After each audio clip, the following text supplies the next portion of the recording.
This is an unofficial fan-made audiobook. All original stories are owned by Wizards of the Coast. If you are enjoying these stories, please consider subscribing to my Patreon over at patreon.com/voxoraculum for some special patron-exclusive content. Thanks. On with the story. Edge of Eternities, Episode 11. Revision 15. The Giant and the Hungry. "What is that?" Sammy screams.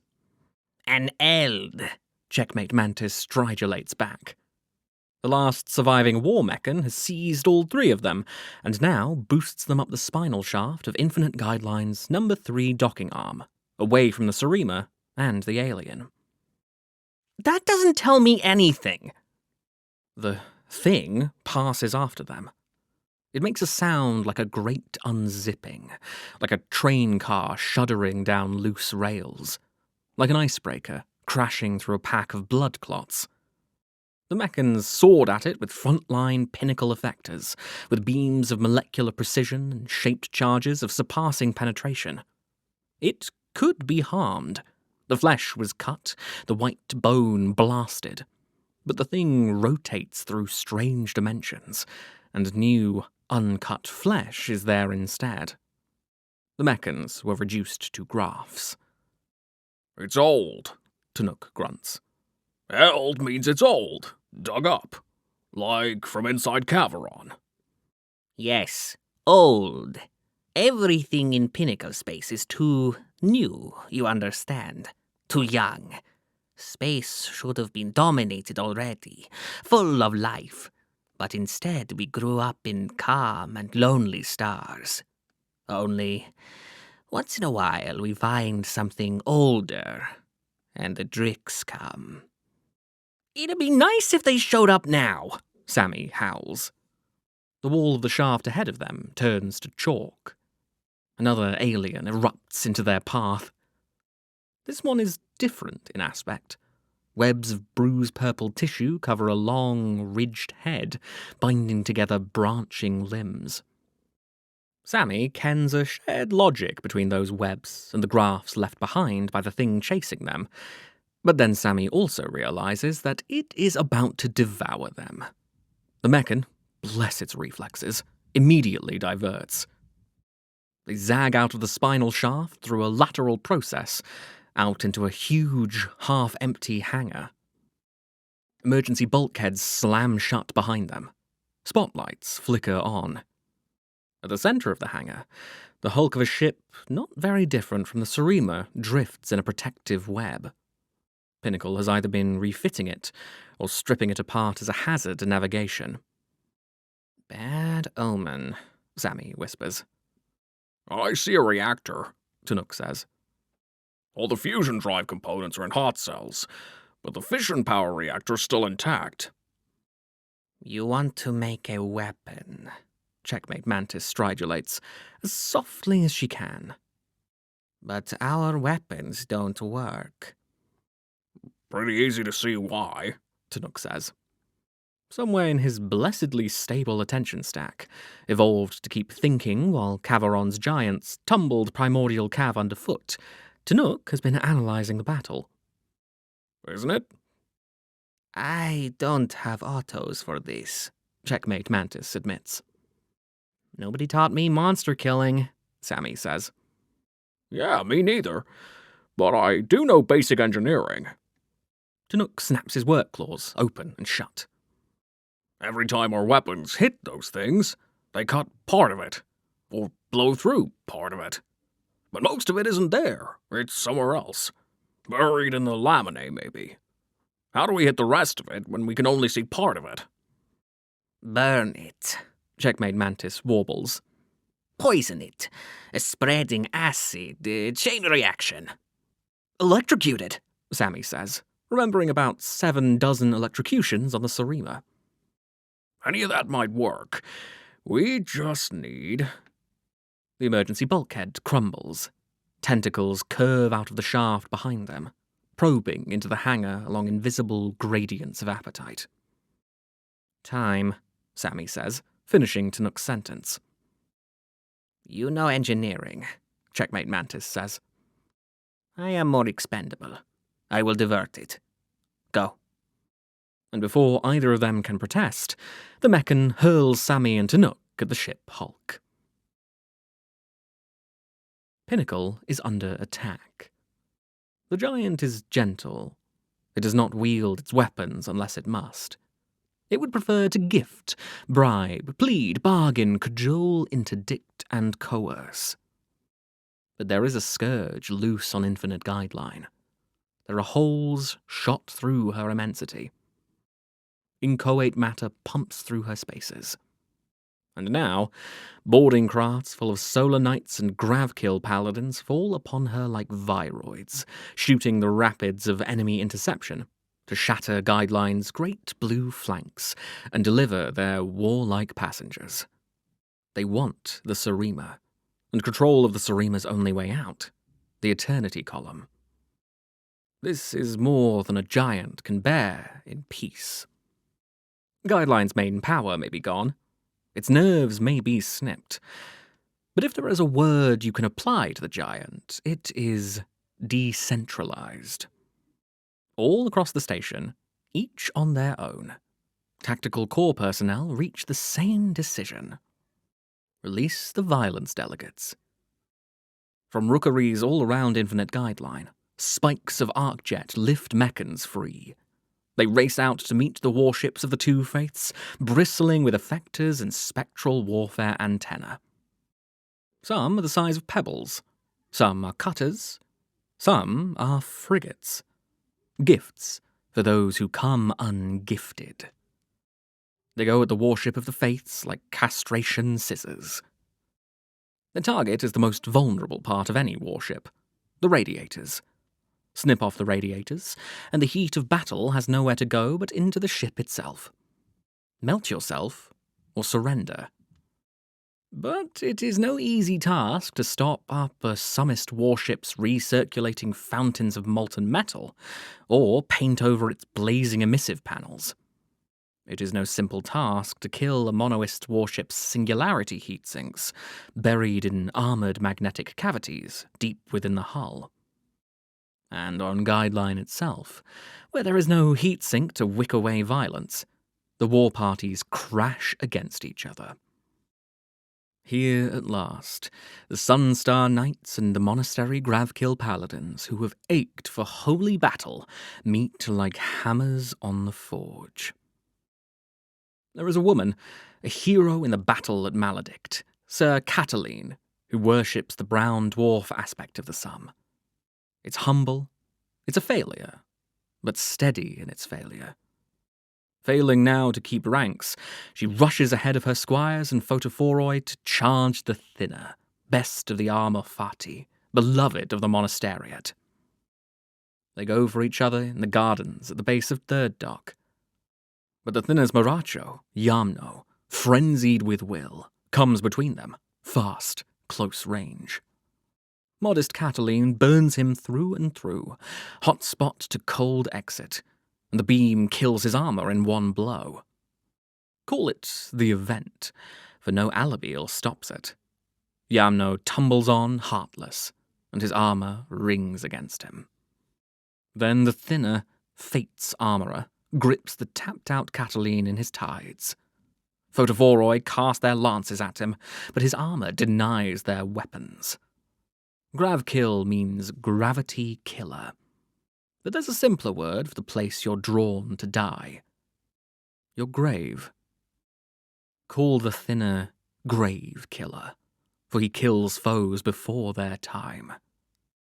All the garden rattles like a drum, beat by the gravid power of his grave. Seeing his knight at peril, young Isidore, Catiline's squire, born to the craft of mirrors, but chosen to reflect war's blood and sparks, closes to her side. His error, though it's from good instinct, to stay by your knight. But the fist of fate grips all. As his mother once showed him how to polish the mirror fine, now he's scraped flat by the tides, flensed of his outer parts. Stretched and severed, he's bent over an invisible orb and broken, and his screams go out to the walls.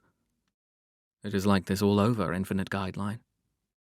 And you never know who's winning, but for one thing. Among the melee, a hunger out of space swirls and feeds. It feeds on photophoroi and pinnacle mechans. It feeds on Sunstar Knights and armoured constables from Pinnacle's tactical core. It feeds on fools who didn't heed the warning to evacuate, and friends who stayed to lend Pinnacle their aid.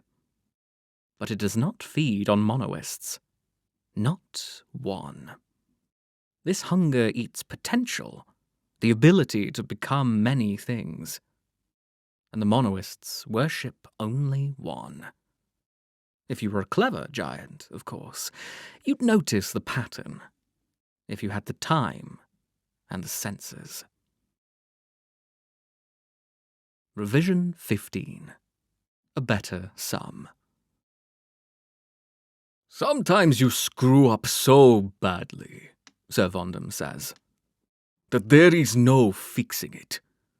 And you just have to mark your life before, when I did all right, and afterward, when I failed. You can't apologize. You can't make it right. You just have to live with your failure and try not to fail again. I should have killed you when you begged me to. But I didn't. I couldn't. And now we both have to live with it. That's my lesson, if you'll hear it. Alfariel, Halia tries to say. Get out of here. Get back to the Zarima. Use this stone. But all that comes out is, Sir. We all have flaws, Sir Vondam says. Alfariel tries to move, and Sir Vondam, without looking, cuts the bulky, elevated boots of his suit off. The Cav armor just can't stand up to Vondam's radiance. The alloy fails instantly. The enormous, high-traction, low-pressure foot pads snap off. Alfariel tumbles forward against a console, flailing in zero gravity. His human toes protrude from the armor's amputated ankles, stockinged and pathetic. We all have flaws, Vondam repeats. We can choose to rise above them. But the curse of choice is that it also allows us to choose wrong. And that anathema, the Endstone, it can find our worst choices. It can force them on us. And when it can't do that, when it needs us to be capable of even greater failure, it can find a weapon to hurt us. Like you. It is you, isn't it? The one who put a hole through my brain. He's talking to Alfariel. Sir, Halia manages. It wasn't your choice. It was mine. I took the Endstone away. It's not on you. Yes, that was your error. And it was my responsibility to kill you for it, which I failed to do, because I let love outshine duty. Let one good thing come of that error, Squire. He opens one armoured gauntlet to her. She can almost see the Himsari banners wrapped around his skin beneath. The holy bandages, like the mummies they made in winter on her homeworld. Come back, he pleads. Oh, walls help her. She wants to. You're the best squire I ever had. It's true. Captain Slat said he thought so. You would have been a better knight than me if I hadn't led you to the stone. If I hadn't let it take you. We've both failed. I failed when I let you go in my place. And because of us, because of the weakness that stone found in us, the stone has come here, to the very edge of escape. Thousands of faithful, thousands of innocents are dying because of us. Hold yourself responsible. Come back to the faith. Sir. She can't say it. She can't say no. But she has to say no, doesn't she? She has to own and commit to her choice. She has to make it her own, an inevitable result of her immutable identity. Because if it's not her choice, if it's changeable, then it's the stone's. There is a love in her heart that cries out to go to him. Sir, she says, I understand why I had to do what I did. It's the sum. We talk about it like it's beyond our power. But, sir, oh, yes, finally she can articulate it. Finally she knows what to say. The computation of the sum must include and anticipate our own choices. If I see that you chose to slaughter Cav in the name of greatening the sum, and I reward that with obedience and honour, and I return the Endstone to the Order, so it can be vouchsafed to a coronal and taken away, I am altering the computation of the sum. I am creating a path that leads to victory through thousands of dead Cav. But I do not believe the sum should ever pass through thousands of dead innocents on its way to greatening. I do not believe the dawn's light ever burdens the helpless and the small. I must become the reason that the sum diminishes when you butcher thousands. I must modify the sum through my own choice. The sum will not greaten because your squire will revolt. That must be in the sum. I will not go home with the stone and be a hero. I love the faith, sir. I love the duty of the sum. I love you. But I will not let the free company find a path to their objective that goes through thousands of dead Cav. Tongue, Vondam says. Sir?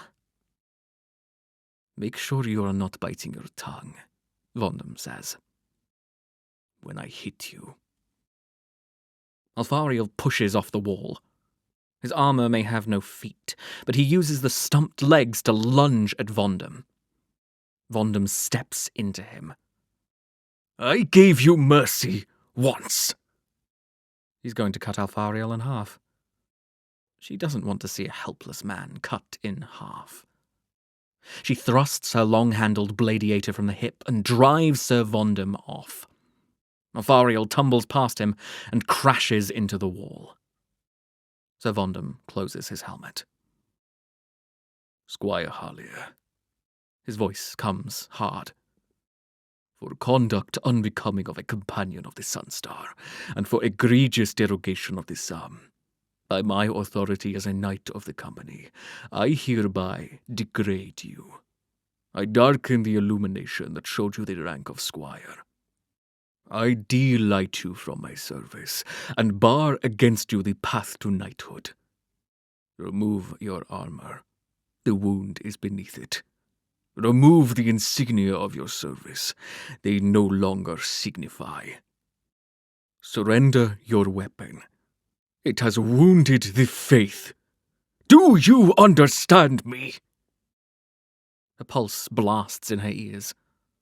She hardly hears herself say, Yes, sir. I understand you. He has cast her out of the free company. She has made it permissible for him to strike her with lethal force. And though her heart breaks for it, though her mind tells her it's futile, she makes a choice. If she was wrong to flee Caveron with the Endstone, then she threw her future away for nothing, and caused this battle that is killing thousands for nothing, and she just cannot allow that to be true.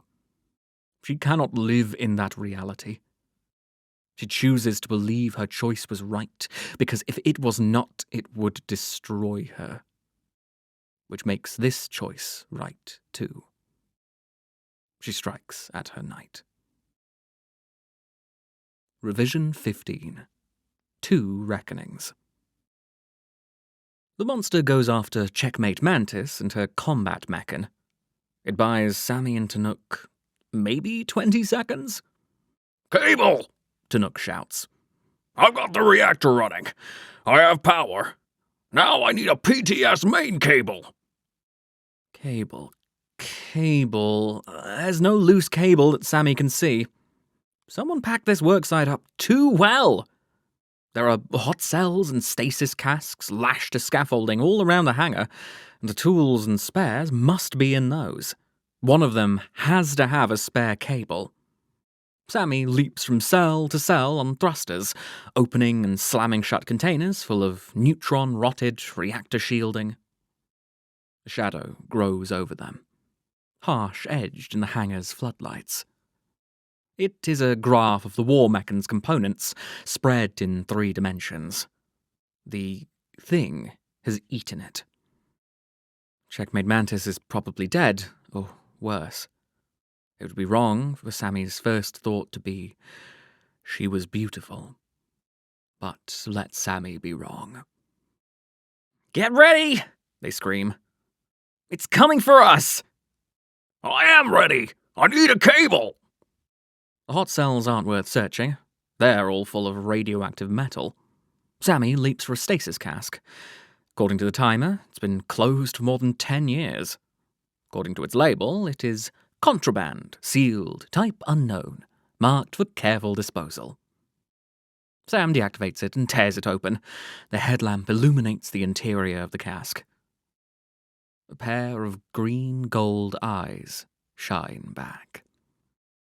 Sammy's heart doesn't skip a beat. It leaps a whole measure. An orange and brown cat bristles and hunches at the back of the stasis cask. A growl crosses the hangar's thin atmosphere as a faint whine. Her whiskers are white and long and very unwise. Miri? Sammy gasps. It is. It's her. She's glossy, healthy, real. Oh, ways and ends. She hasn't aged a day. She was in a stasis cask. She walked away from the Sarima when she was startled, and went to a ship that looked almost like the Sarima and landed in a stasis cask. That's why she never came back. She was frozen in time. And the ship ended up where nearly any private ship in Sathara will end up, getting an overhaul or a teardown on Guideline. But no one opened the cask because no one remembered what was inside. She's all right. She's okay. She doesn't even know she's been away. She doesn't think Sammy abandoned her for years. Sammy reaches up to open their helmet. Miri tenses. Shh, Sammy whispers. it's okay. It's me. The horrible clatter of the approaching thing rises. Miri yowls and vanishes. Weft walks away. No! Sammy shrieks. No! Captain! Tanook bellows. She was here! She was right here! It's coming! Sobbing, Sammy leaps for the next stasis cask. Maybe she'll be in this one. She's not. The cask isn't even active. But it holds a coil of power transfer standard main cable in pristine condition. Got it! Sammy turns, hurls one end of the cable to Tanook, then pins the other end against the wall of the cask and strikes away the connector with their antenna rapier. The superconducting core gleams with the promise of lightning. Sammy jams the rapier into the insulation further down the cable and lifts it like an enormous noodle on a chopstick. The back end of the stasis cask comes apart into puzzle pieces. Something white and hungry shines in the floodlight's fill. The alien is here. Power on! Tanook bellows. You've got current! Sammy doesn't scream. Instead, they point the rapier and thrust it straight down the center of the stasis cask until it strikes a plate of bone. The rapier pushes the cable ahead of it.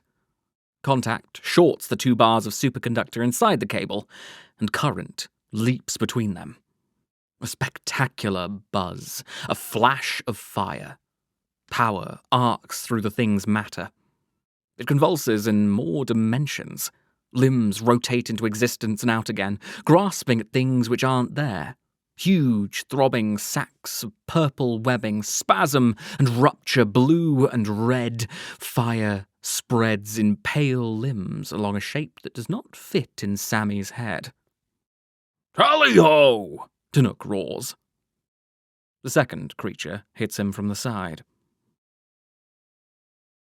Tally-ho, Vondam says, mildly. She hit him. He took it right in the chest. But it wasn't enough. The armor of a knight is proof against directed energy. Wouldn't be much armor otherwise, would it? If she wants to win, she will have to cut him open. He fires back.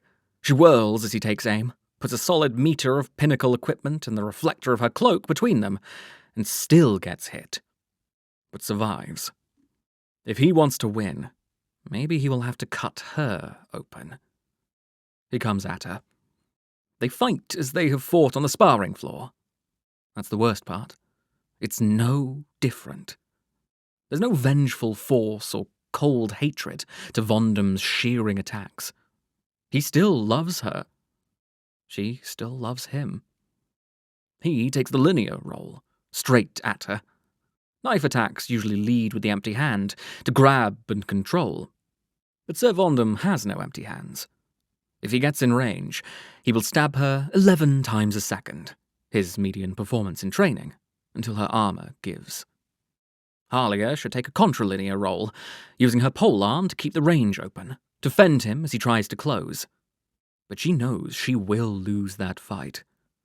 It will keep her alive, because a less powerful fighter can buy time by giving ground, but it will not lead to victory. Eventually, he will corner her. She never beat him, honestly.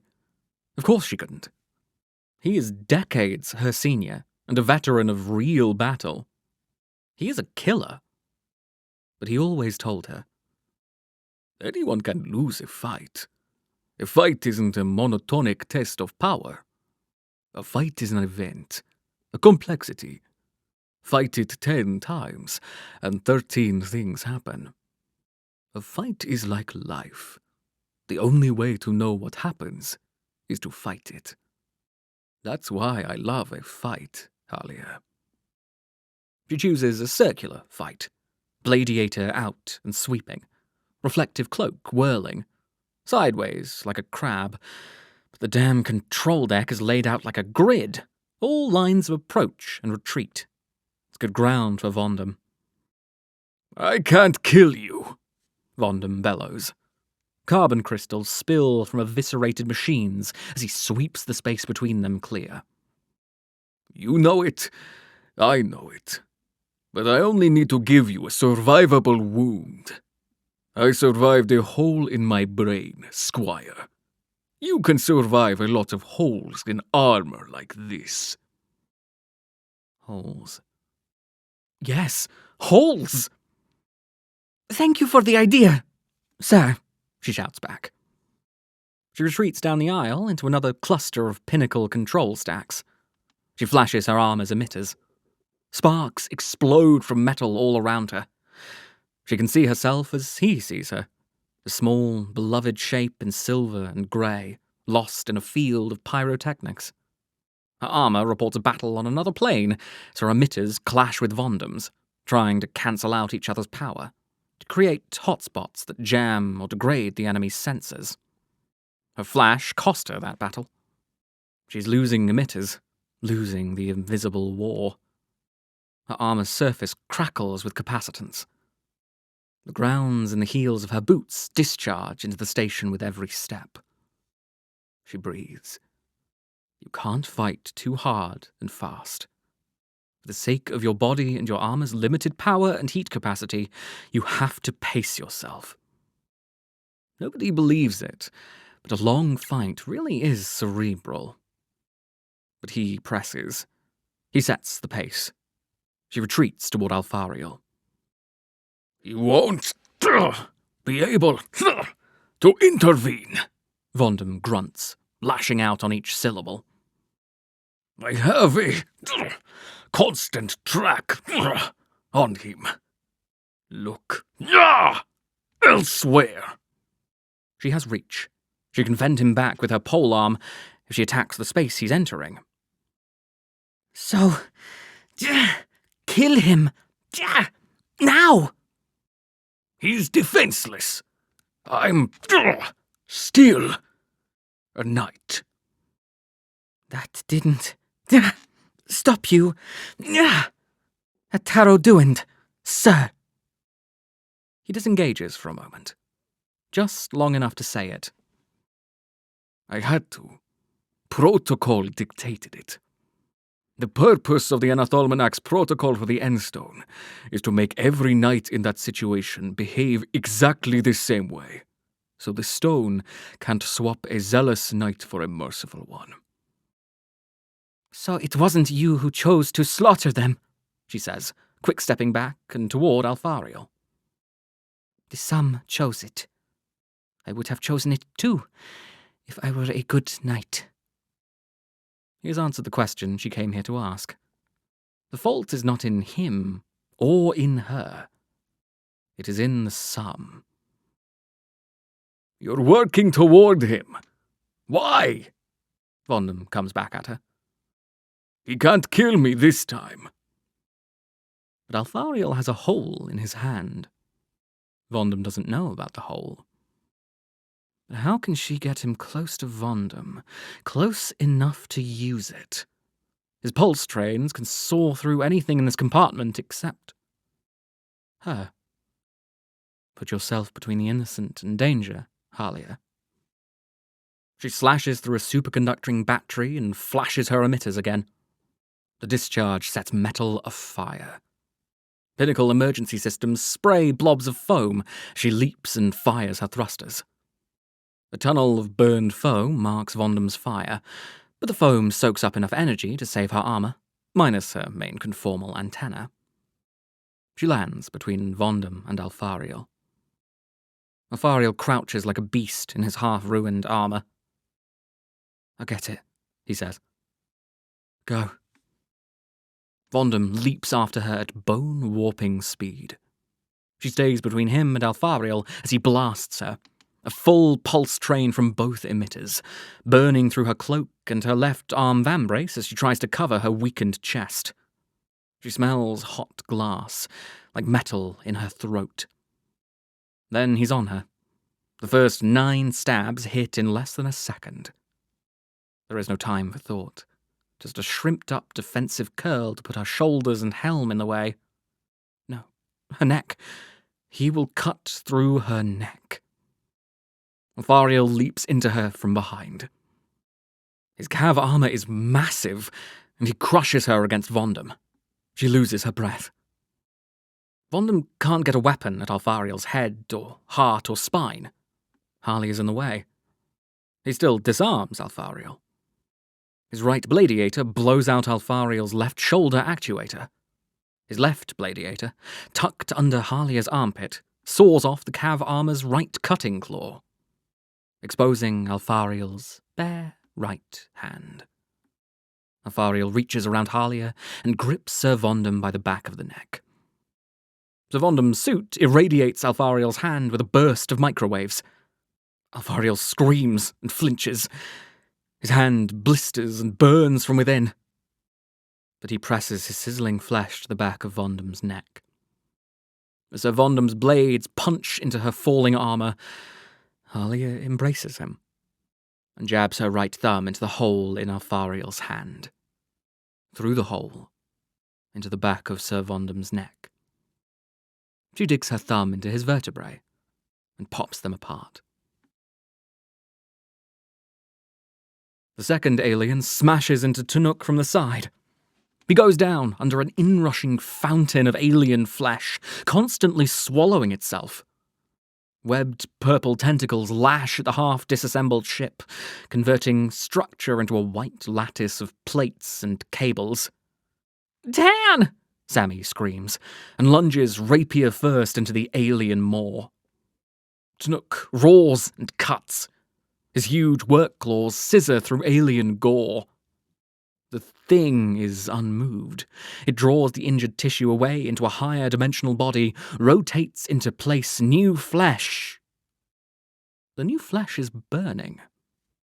The alien keeps rotating, swallowing itself into newness. But the quicker it turns on that orthogonal lathe, the more it comes apart. Ash, dust, blasted ribbons. It rotates again, like the trunk of a tree, obliterated, leaving all the branches to scatter. Sammy's lunge crashes into the fission reactor housing beside Tan. "Are you all right? How did you—" Wasn't me. Then, "You must wash," a voice says. They look up, together. A slender, bipedal figure in a grey silk wrap and armour of woven reeds stands on the hangar ceiling. It has arms, a head, and a face, split down the centre by a line of blue light. It holds a staff. On the end of the staff, there is nothing. "You are dusted in potential matter," the biped says. "It could be anything. It could be anywhere. You must wash it away, or you will attract the Eld." Did you? Tanook swats at a drifting chunk of alien. Did you do that? Save me? "On the end of this staff," the creature says, "is a 30-meter-wide black-body divergence in the ultraviolet range. It has been rotated into lamellar spaces where the stem of the Eld dwells. Thus, I strike at my prey. I am called Tumulus, or Barrow. I am a sentinel at the cofferdam." "Drix?" Sammy breathes. Goosebumps prickle their wrists. "Tumulus, or Barrow, please. Do you love cats?" "No," the Drix says. "They attract predators. I have saved the beautiful insect and delivered her to her post. Now I must hunt. Please spread the word to your fellow kinds that they must wash away the potential matter." "How do we wash it?" But the Drix makes a motion like a drawing in the air, and space unseams itself, wraps around the Drix, closes again. Barrow is gone. "Oh," Sammy breathes. "Oh, Tan, no. We can't leave." What? Why? "Mary's still here. She's here on Infinite Guideline. She weft-walked again. And the Drix said cats draw predators." Captain. Tanook grabs a handful of PTS cable and throws it to Sammy. Take hold. Come to me. Mary's safe. She's safe. "She's not safe. They're eating this place. They're going to eat her." Captain, take hold of the rope. "Dan, you aren't listening. We have to go out there now. We have to check every single stasis cask in this hangar, and then we have to find a directory of every stowage on the station. We have to open all the casks, every single one, until we find her. Then we have to keep her calm and safe until we can get her back to the Sarima, and then we have to make sure she's never scared again so she doesn't—" Captain! Captain Sammy, you're having a panic attack. "Tanook, you aren't listening." He wraps his arms around Sammy. He draws them away from the skeletal ship, this dead ship. I am listening, Tanook says. I can't decide what to do next. I need you to do it for me. Are we going back to the Sarima to finish the job for the Metal Man? Or are we going to look for Miri? It's your choice. It's not a choice at all. They're going to look for Miri, wherever she went. She'd go to a safe place. She'd go on a ship that looked like the Sarima. And maybe, by some feline instinct, she knows that stasis casks are the safest place. It's not a choice at all, because both choices lead to the same place. Sammy grips Tanook's helmet. I know what to do, Tan. I know what to do. Vondam could still control his armor through his nerve interface. But his squire reaches through the hole in her enemy's hand and cuts her knight's nerve interface away. She's not crying. She's not afraid. She finds she only wants to carry this out as swiftly as she can and go. Now Vondam is helpless. He is only human. All his germline modifications and recombinant augments can't save him from the need for a spinal column. Maybe he wishes now that he had replaced his nerves with Inca glass, so he could think with light. I have made my report, she tells him. I cannot serve this sum, because I believe the sum is wrongly calculated. Therefore, I must lessen the sum, so that, in seeking to greaten itself, it will amend its calculations to show mercy. I also ask pardon for Alfariel. He chose to turn away from Inevita and should be granted a new life. Kill me, he says.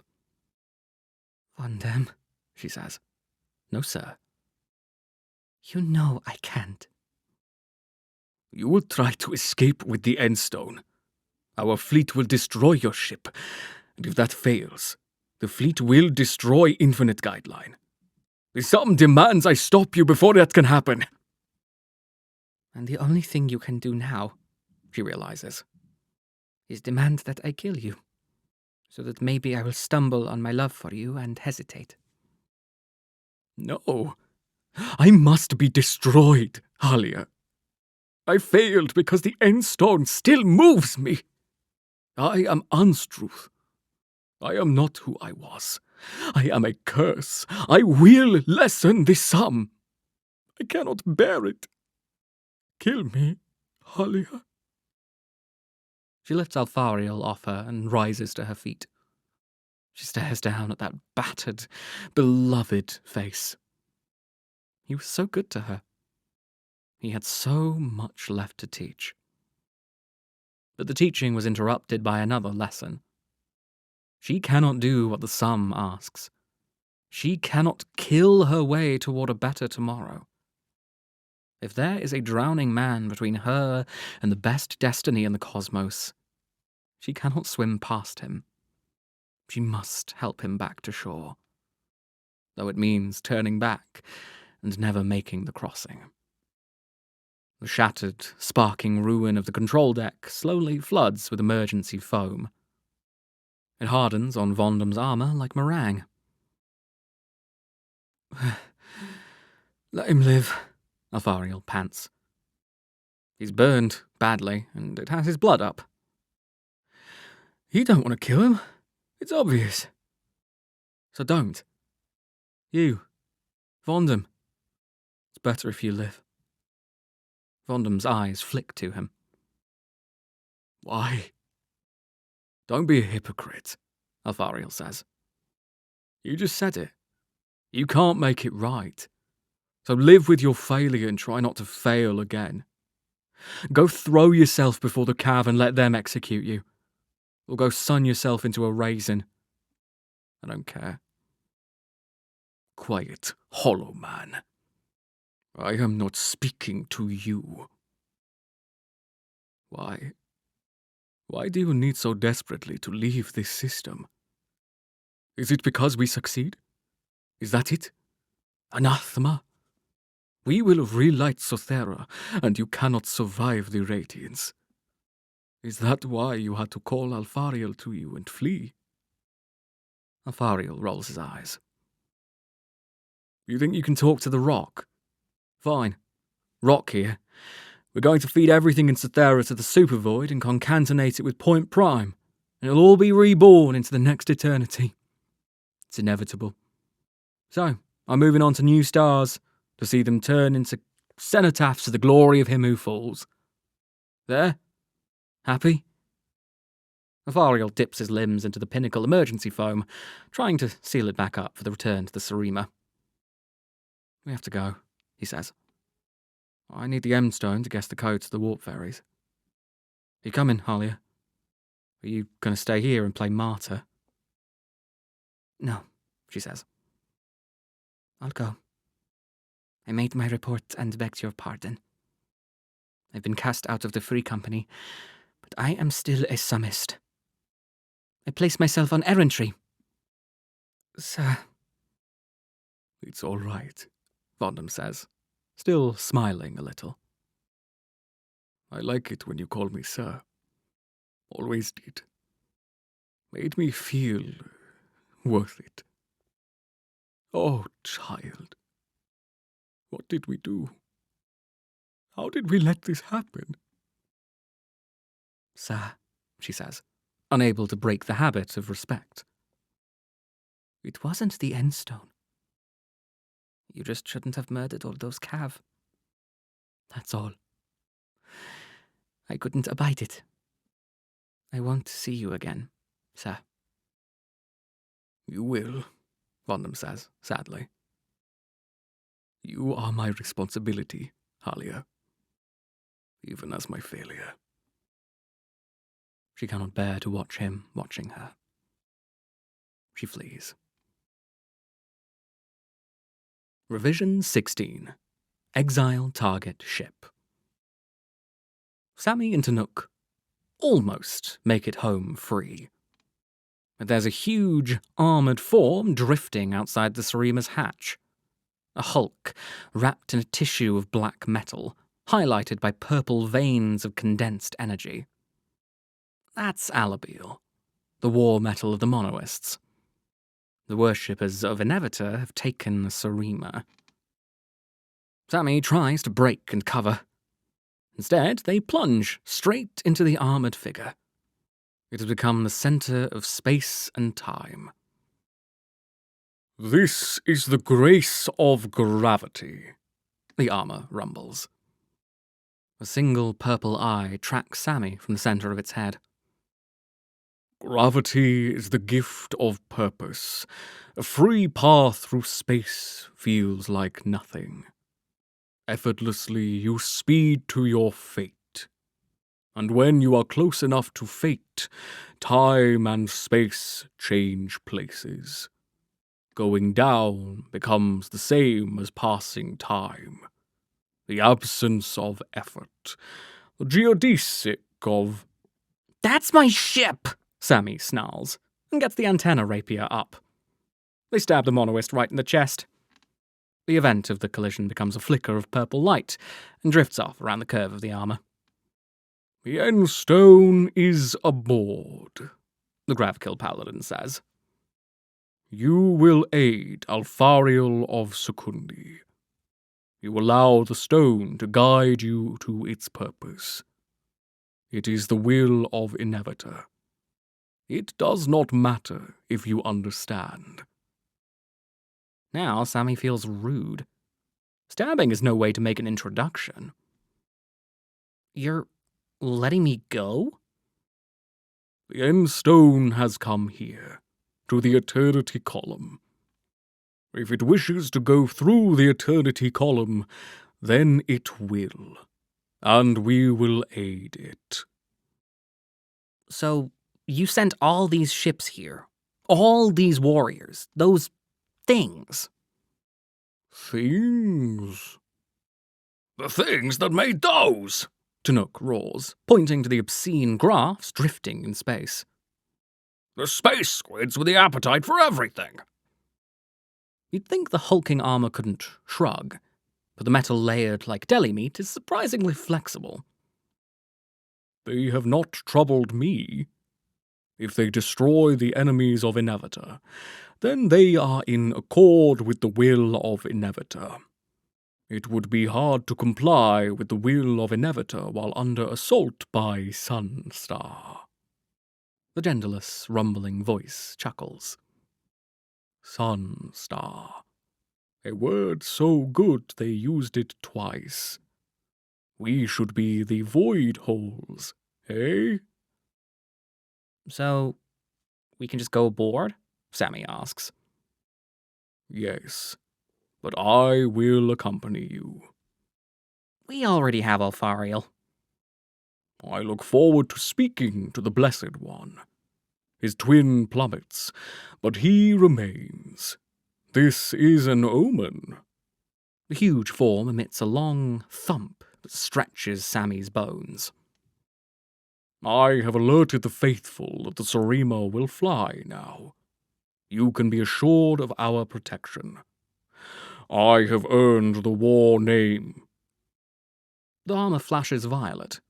Jets of energy sputter from its seams, trapped events crackling back into reality, releasing years, decades of battle.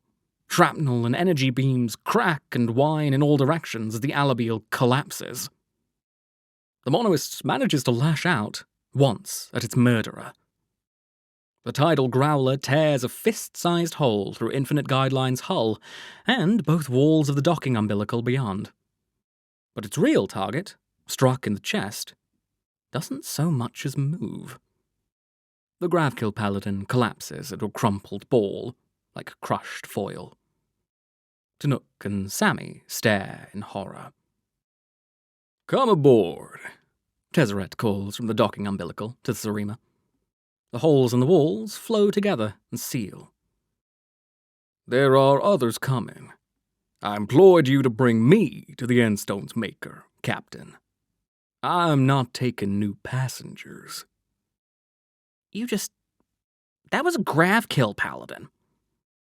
I would have had less trouble with the Solar Knight, but the two apostates handled themselves. Tezzeret gestures. Sammy's armor reports nothing, no field or influence. But the crushed ball of alabile drifts into Tezzeret's outstretched arms. You have such fascinating machines here, Tezzeret murmurs. but they do still answer me. Alfariel and Halia fly back to the Sarima under the terrifying scrutiny of warships. Their suits strain and blister under the sheer heat of probing sensors. Both sides of the war are watching the Sarima, waiting for any sign of activity, any report that their forces have boarded it and made it secure. Tiny white puffs ahead of them, and two cheerful running lights draw Alfariel's eyes. The Pinnacle warp ferry maneuvers like a friendly shrimp to grapple with Sarima's prow. I still can't believe you guessed that code, Halia says, breaking her long silence.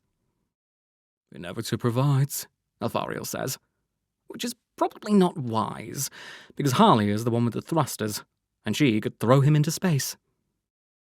Some Free Company warship decides that the warp ferry is an unacceptable risk of escape. Targeting LiDAR bites into the Sarima. The raster of the beam speckles its hull with black pixels. Then, everything freezes. Looking up, down, all around, Alfariel finds the battle slowed to a crawl. The stars are burning brighter than he's ever seen. Paintbrush strokes of energetic violence cover the void. What's this? Halia calls through her grip around his waist. She's steering his hulked armor with her thrusters, but struggling. Vondam hit her quite badly. Tactical event horizon, he realizes. A Shahrazad. The Monoists must have sent an Inevita to protect us. We have time to hook up the warp ferry and go. Oh, Halia says. Don't your people want the Endstone? Why would they help us go? Don't look a gift horse in the arse, Halia. What? What? She pushes him into the Sarima's dorsal airlock. It cycles him through, and he struggles out of the cav armor. He rushes to the hold before she's even in behind him. The only reason he could have guessed the warp ferry's code correctly is that he used the Endstone. But he hasn't used the Endstone yet. What happens if he can't get it out of stasis and use it? Will there be a paradox? Will he be suspended in an eternal error, cast out of the Eternities as an orphan from the flow of time? He finds Captain Sammy fidgeting beside the active stasis cask. "Oh, I am glad to see you," they gasp, throwing their arms around Alfariel. Alfariel hugs them back, quite unsure what made Sammy so glad to see them. "Tanook's up in the cockpit readying to fly. We've got to get this open." "Yes. Oh, I need to use the stone." Yes, I know. "You do?" To figure out our course once we make it into warp? "Yes," Alfariel says. "But also to decrypt the warp ferry." But you've already done that. "But I won't have done it unless I do it now." Never mind. Let's open it up. Sammy triggers the stasis cask's release and throws themselves down on all fours. They look pathetically hopeful. The stasis cask deactivates. The mirrored barrier vanishes. The Endstone waits.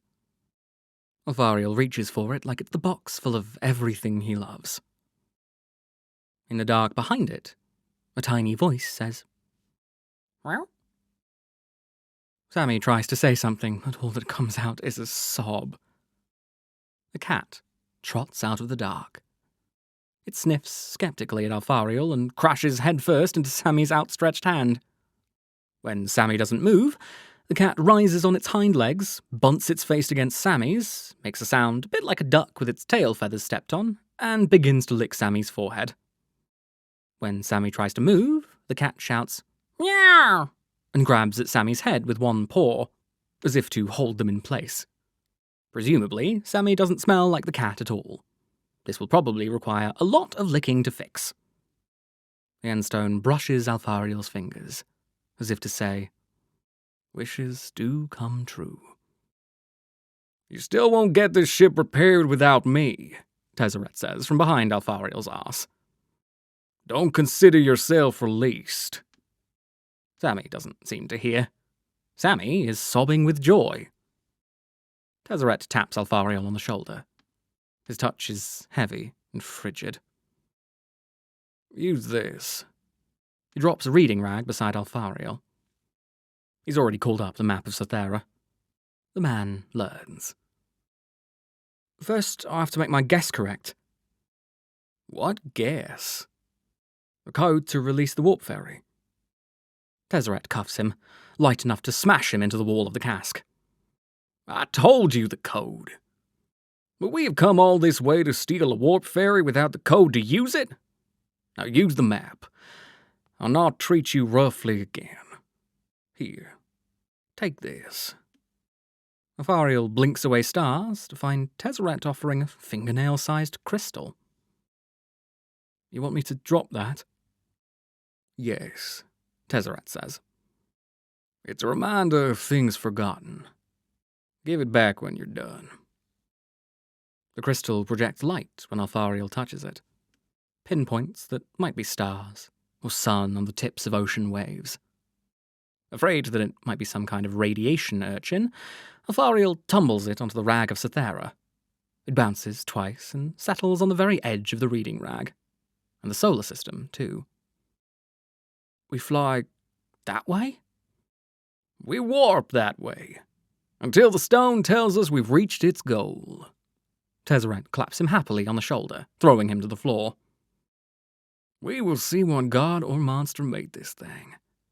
And I will decide whether it is to be fled, bargained with, or overthrown. Turning the stasis cask back on may be the hardest thing Sammy has ever done.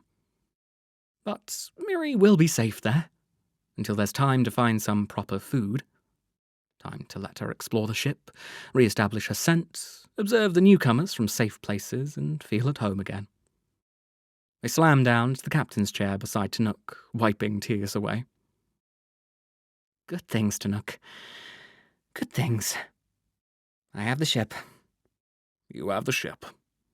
We're done with departure prep. Separation in 30. Your switches are set for... Tanook drums on the console. Column interface maneuver. They've never done this before. But Sammy has the checklist memorized anyway. The ferry will do all the hard work, issuing maneuvering commands to the Surima's jets, entangling with the column's wedge of laminar topology, and riding it redways into warp. The warp ferry transmits an error. What? Sammy cries. Timestamp error? No pingback from the column. Within a Shahrazad!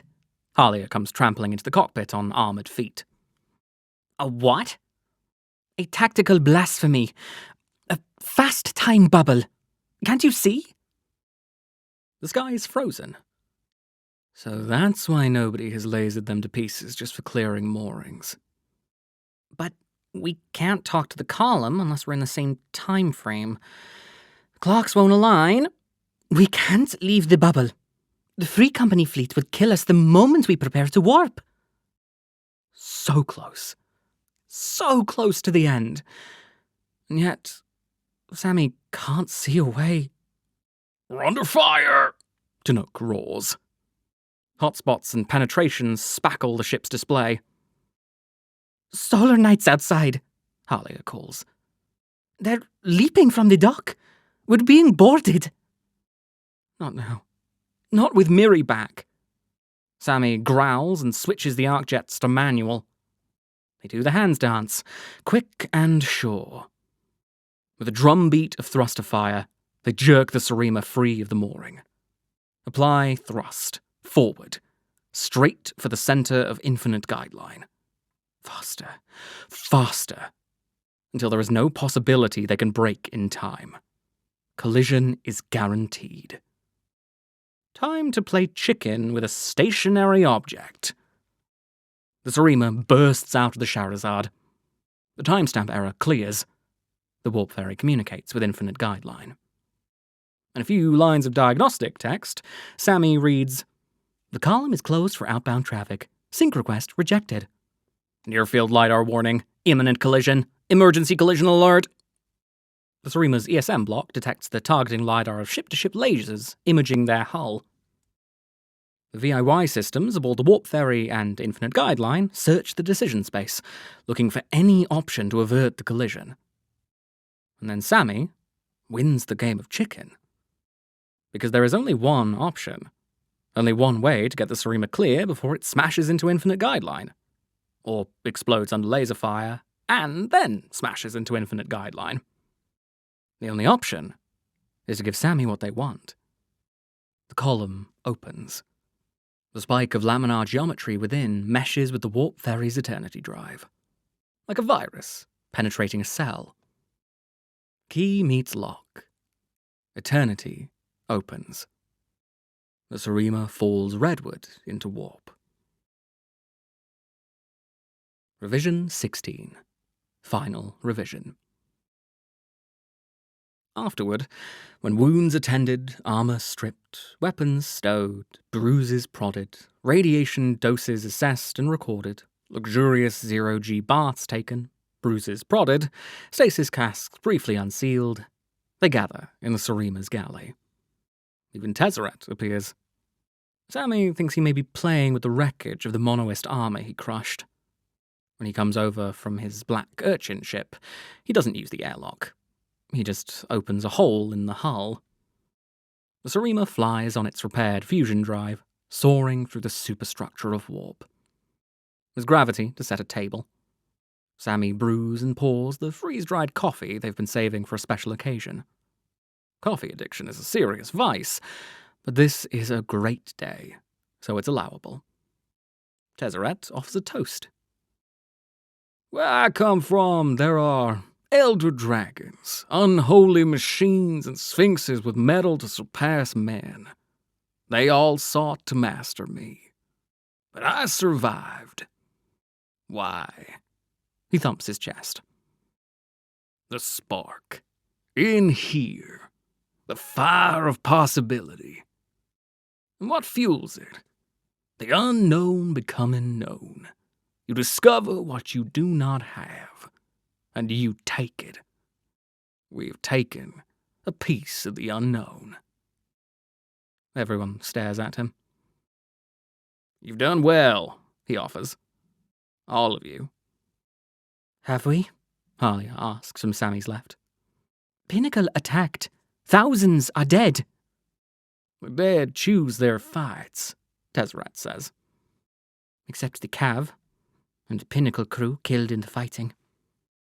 Sammy, as table host, must deflect this brewing argument. Have you seen this view before, my lord? Sammy calls up an exterior camera view of the warp. The enormous geometries of the laminae, attic and cellar of the edge, reach to infinity around them. Like towering cities of shape, built by the intersection of fields and geometry on different lamina, dawn through the clouds of a topological heaven. There is no light here, but the Eternity Column's beacon radiates through the geometry here, and in spectral renders it as warm colour. You fly through warp the same way you fly through space, but you don't get to the same places. They're headed toward the edge of Cythera, the worm wall. This direction has been bothering Sammy. They have a sense of what the Endstone wants now. Bring it out, Sammy says. Alfariel drops the Endstone on the table. Halia stiffens. Tanuk reels back, overturning his chair. Miri, curled up on Sammy's lap, raises her head and goes back to sleep.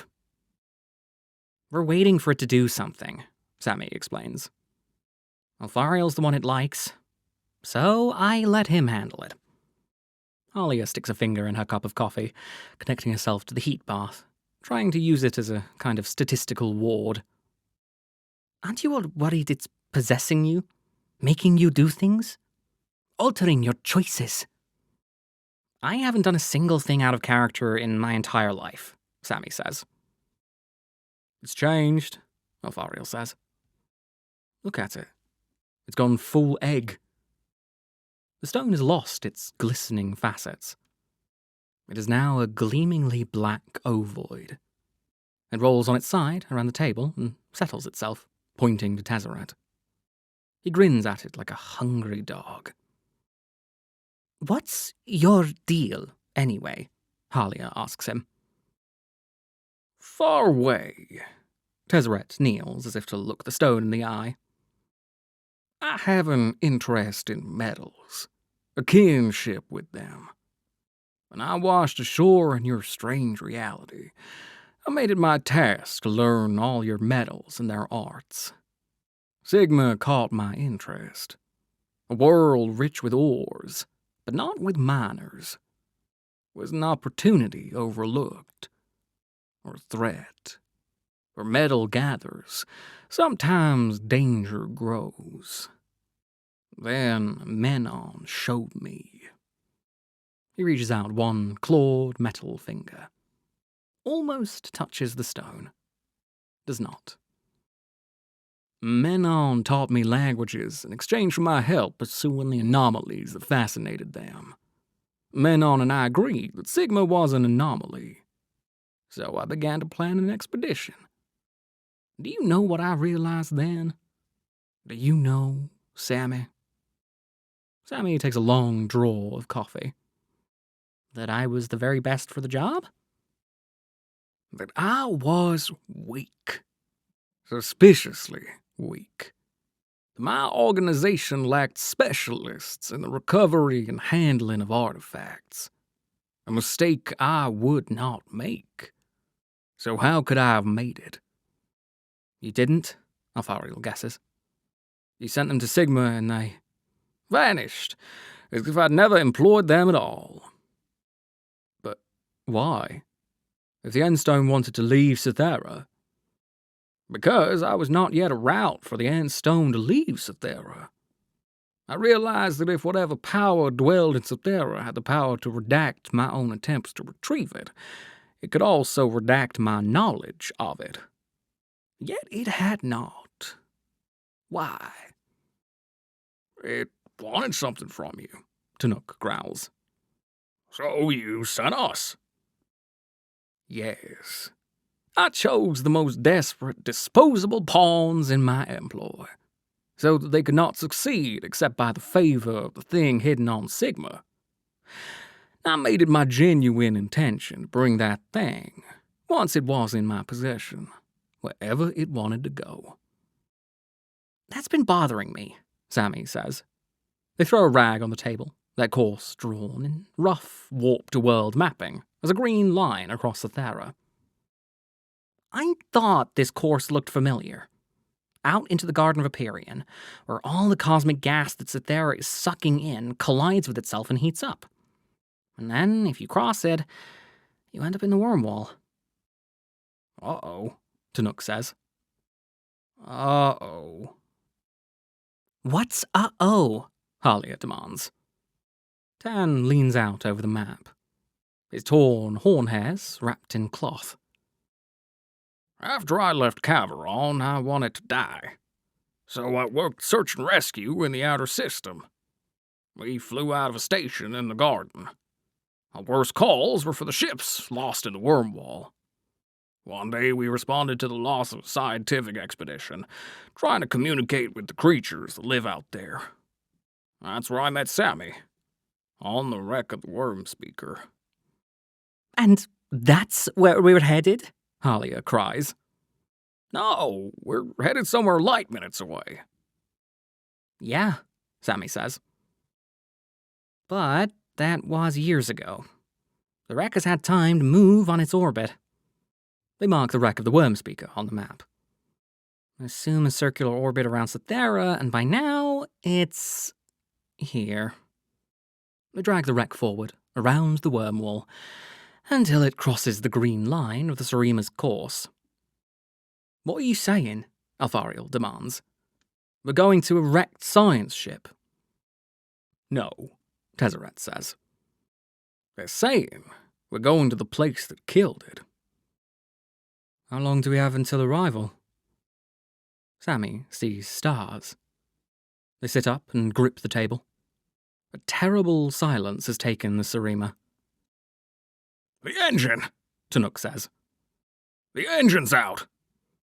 Can't be. We have gravity.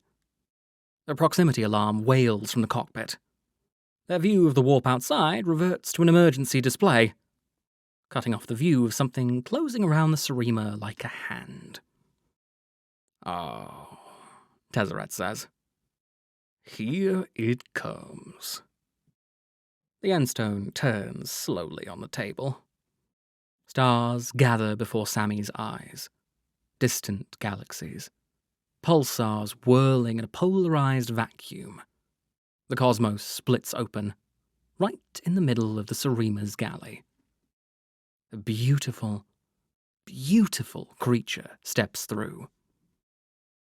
Its face is a green mask, scaled with the oxides of aeons. It has lips, eyes, a nose, a brow, but its ears are whirled knives above empty cheeks. Behind its face is nothing but pale light.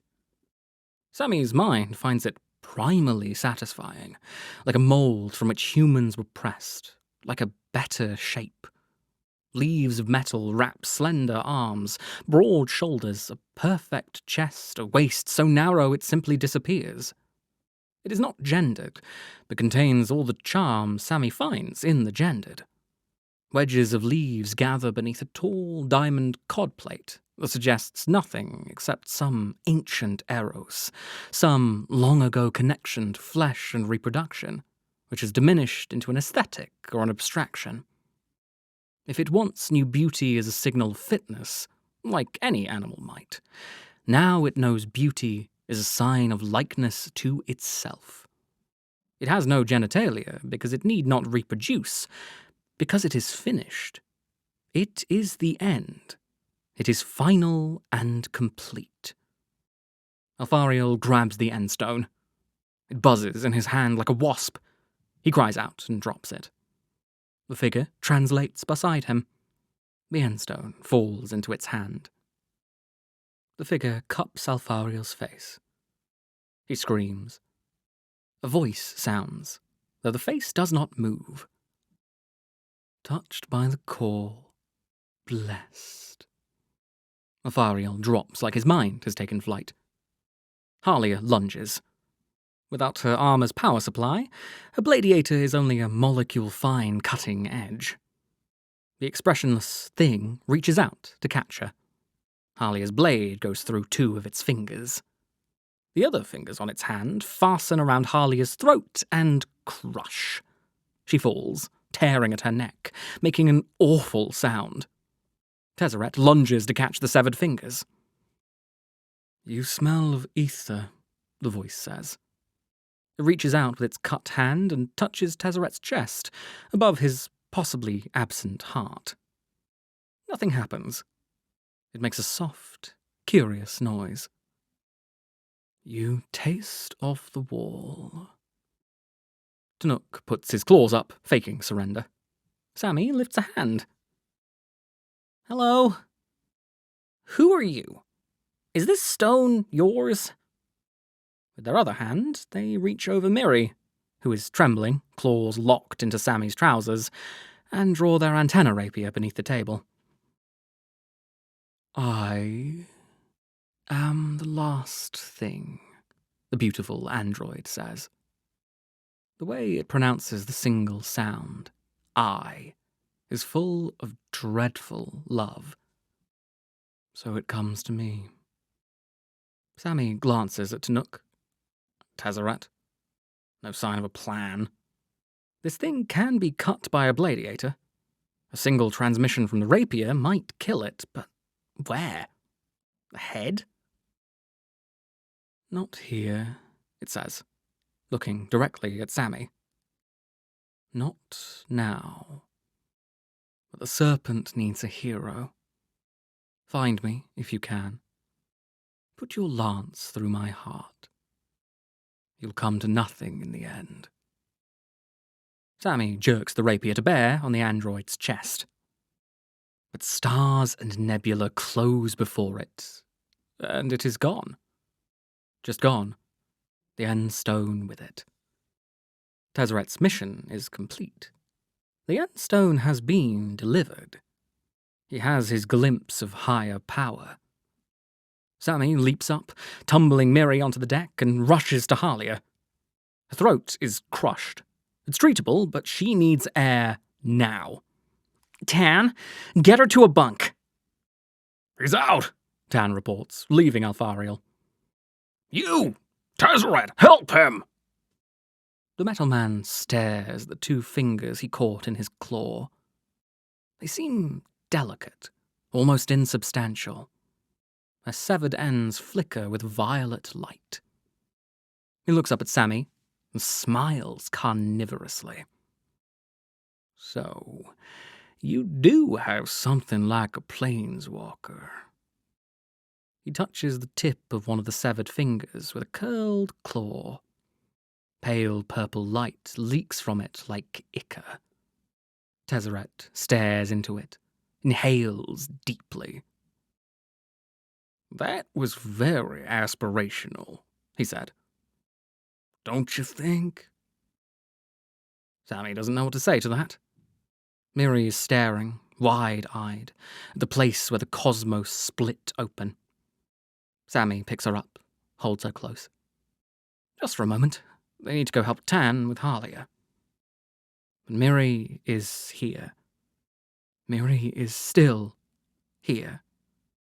One thing is all right.